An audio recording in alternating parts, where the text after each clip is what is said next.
Halo teman-teman, perkenalkan saya Rahel Ananda Sitorus dengan NIM C1C019113. Saya dari kelas R13 Akuntansi Angkatan 2019 Fakultas Ekonomi dan Bisnis Universitas Jambi.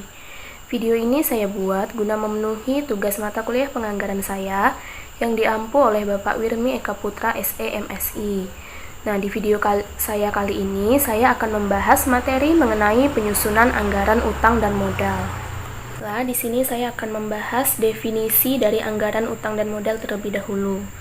Anggaran utang atau payable budget ialah anggaran yang direncanakan secara sistematis dan lebih terperinci tentang jumlah hutang beserta perubahannya dari waktu ke waktu atau bulan ke bulan selama periode tertentu yang akan datang.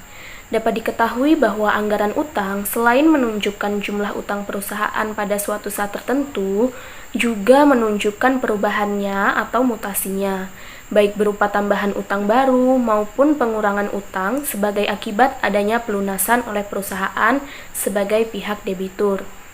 Nah, sedangkan modal adalah sekumpulan dana, baik dalam bentuk barang atau uang, yang dapat digunakan untuk menjalankan suatu kegiatan, yang dalam hal ini untuk menjalankan usaha. Penganggaran modal adalah proses kegiatan yang mencakup seluruh aktivitas perencanaan penggunaan dana dengan tujuan untuk memperoleh manfaat atau benefit pada waktu yang akan datang. Selanjutnya, jenis-jenis utang. Jenis utang ini dibagi menjadi dua, yaitu ada utang jangka pendek dan utang jangka panjang. Nah, utang jangka pendek itu terdiri dari utang usaha, utang pajak, dan utang dividen. Di mana utang usaha atau utang dagang merupakan saldo yang terutang kepada pihak lain atas barang, perlengkapan, atau jasa yang dibeli dengan akun terbuka. Sedangkan utang pajak ini disebut pajak pertambahan nilai atau pajak penjualan dari pajak ditetapkan atas dasar persentase tertentu dari harga jual. Selanjutnya yang ketiga yaitu utang dividen. Utang dividen adalah dividen yang dapat dibayar sebagaimana diumumkan oleh Dewan Komisaris Perusahaan, tapi pada akhir periode belum dibayar dan dicatat sebagai hutang dividen. Jenis utang yang selanjutnya yaitu utang jangka panjang. Utang jangka panjang ini terdiri dari utang obligasi, wesel bayar jangka panjang, dan wesel bayar hipotek.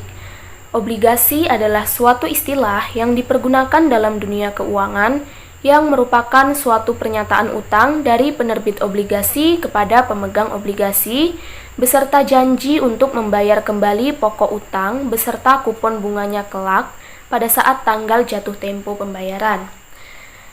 Selanjutnya, wesel bayar jangka panjang. Wesel bayar jangka panjang memiliki substansi yang sama seperti obligasi, di mana keduanya mempunyai tanggal jatuh tempo yang tetap dan suku bunga yang ditetapkan atau implisit. Akan tetapi, wesel tidak dapat langsung dijual seperti obligasi-obligasi di pasar sekuritas publik yang terorganisasi. Tiga yaitu wesel bayar hipotek. Wesel bayar hipotek adalah wesel promes yang dijamin dengan suatu dokumen yang disebut hipotek yang menggadaikan hak atas properti sebagai jaminan pinjaman. Selanjutnya, manfaat anggaran utang dan modal. Manfaat dari anggaran utang dan modal ini ada 4. Yang pertama yaitu kemajuan perusahaan bila utang tersebut dikelola dengan baik.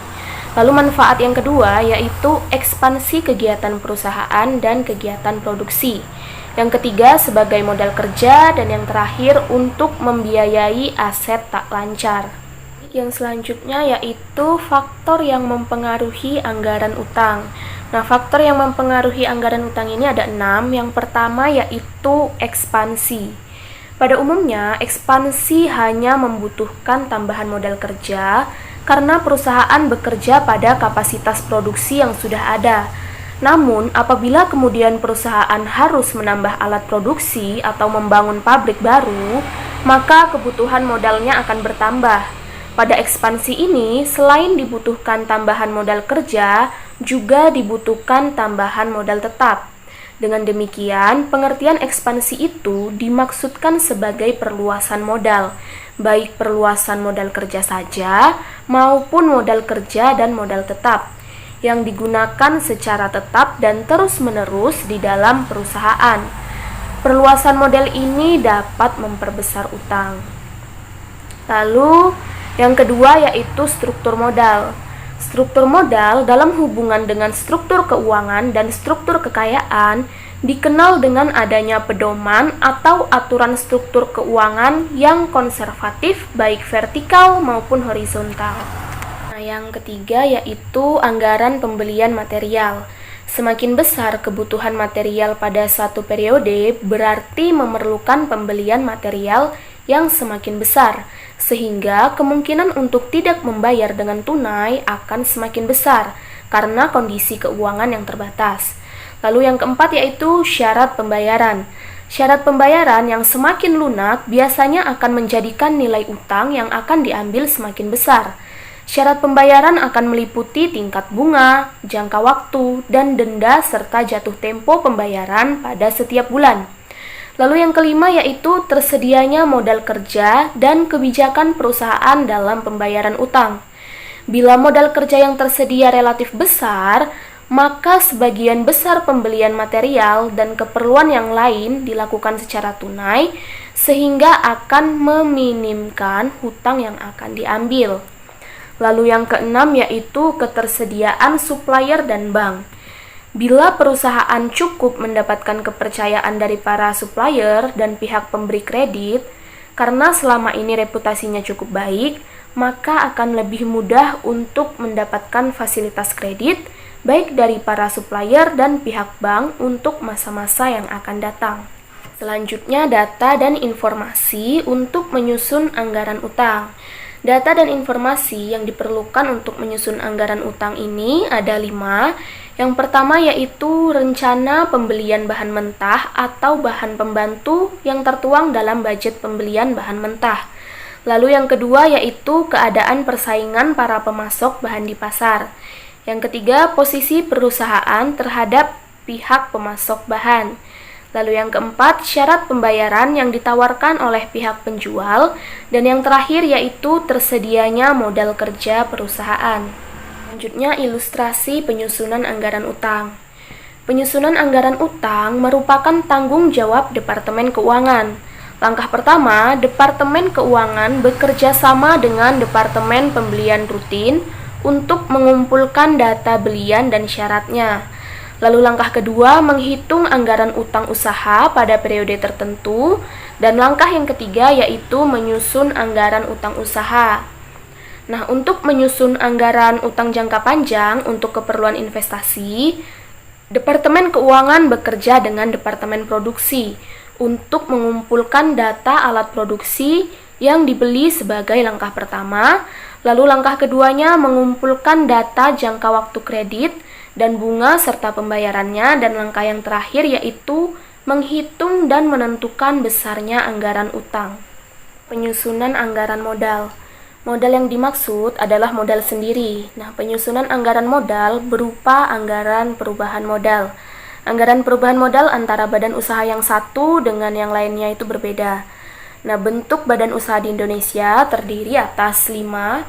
Yang pertama yaitu perusahaan perseorangan. Perusahaan perseorangan adalah badan usaha yang modalnya dimiliki oleh satu orang dan pemilik dapat menarik modalnya kapanpun untuk keperluan pribadi, yang disebut dengan private. Pemilik perusahaan perseorangan bertanggung jawab penuh terhadap utang perusahaan, di mana untuk melunasi utang perusahaan dapat dilakukan dengan kekayaan perusahaan maupun kekayaan pribadi. Baik, yang selanjutnya yaitu firma. Firma adalah badan usaha yang modalnya dimiliki oleh lebih dari satu orang yang bertanggung jawab penuh terhadap perusahaan. Semua pemilik perusahaan boleh menarik kekayaan perusahaan untuk keperluan pribadi atau private. Yang ketiga yaitu persekutuan komanditer atau CV. Persekutuan komanditer atau CV adalah persekutuan 2 orang atau lebih untuk mendirikan perusahaan. Satu orang atau lebih sekutu bekerja dengan tanggung jawab tak terbatas sebesar modal penyertaannya dalam perusahaan. Dan satu orang atau lebih sebagai sekutu komanditer dengan tanggung jawab terbatas pada modal disetor. Sekutu komanditer atau sekutu pasif tidak boleh menarik private tetapi berhak melakukan pemeriksaan perusahaan. Sekutu bekerja atau sekutu aktif boleh menarik private. Selanjutnya yang ketiga yaitu perseroan terbatas atau yang biasa kita kenal dengan PT. Nah, perseroan terbatas atau PT atau korporasi adalah badan usaha yang modalnya terdiri atas saham dengan tanggung jawab terbatas pada modal saham yang disetor. Oleh karena tanggung jawab terbatas, maka tidak ada PRIV pada PT. Biasanya modal saham disetor tidak berubah sehingga tidak perlu dibuat anggaran perubahan modal, melainkan anggaran laba ditahan. Laba ditahan adalah laba yang belum ada tujuannya. Laba ditahan merupakan salah satu unsur dari modal sendiri yang terdapat dalam badan usaha berbentuk PT. Dan yang terakhir yaitu koperasi. Koperasi merupakan badan usaha berbentuk hukum yang didaftarkan pada Departemen Kehakiman dan diumumkan dalam lembaran negara. Struktur modal koperasi terdiri atas simpanan pokok, simpanan wajib, modal cadangan, modal sumbangan, dan laba ditahan atau sisa hasil usaha. Nah, itu tadi pembahasan materi mengenai penyusunan anggaran utang dan modal. Jika terdapat salah-salah kata atau dalam penyampaian yang kurang berkenan, mohon dimaafkan. Dan semoga video pembelajaran ini dapat bermanfaat bagi kita kelak. Terima kasih.